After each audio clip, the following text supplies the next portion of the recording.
and I saw these things actually on TikTok about making coloring books on Canvas. So I actually work in Canva a lot, and I was like, "Okay, that's how the idea came about to make this coloring book for grieving children, and, I was able to complete it in my first session, and I published it self-published it on Amazon, and it's called My Memory Journal, and it's just kind of like a sweet way to kinda remember and to help kids, like, get their feelings out. I feel sometimes a lot of kids don't wanna talk, or they don't want to, verbalize anything, but it's easy for them to draw, so each section has a prompt and an idea and some things to color and some places to color your own things, and, I've gotten some great feedback from people who've used it actually in my own family, and, a lot of my adult friends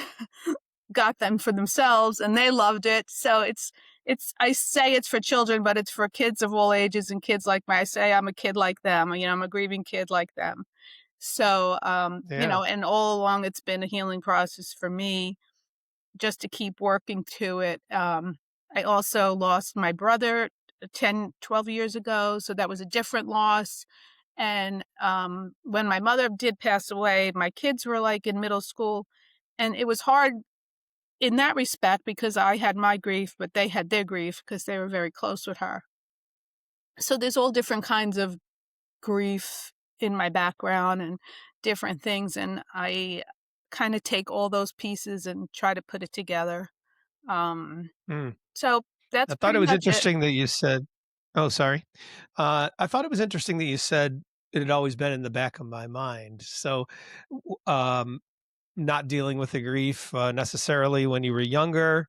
So, different points in your life, did it come up where it's like, "Wow, Well, that's, actually, yes. When it was in my late 20s, early 30s, I did actually go to therapy. Um, and was able to, and I went to a wonderful therapist who was able to um, walk me through dealing with it and writing letters and reading books and coming to terms with some of the loss of my father at a young age. Um, it's only now that I'm kind of thinking back on my, late teens, early 20s that, there were different issues that may have come up that, yeah, that's why, because I had unresolved grief, like mm, anger or, you know, just different things. And in relationships, and so I realize, like, a lot of those things that are left unresolved come up in different ways as you become an adult. I'm in a group on yeah, they Facebook do. called, Adults Bereaved as Children, and a lot of the things people say are the same. It's like, all these things, residual things that happen along the way because of this unresolved grief as a child. So, I mean, I know kids today have a lot more resources, but not everyone, and I think that, you know, if I like I my husband and I always say, if one kid is helped by this coloring book, it's the best thing in the world for me. So if I could Mhm. help kids, help them process and move forward in a positive way, that maybe they won't have trouble down the line with it.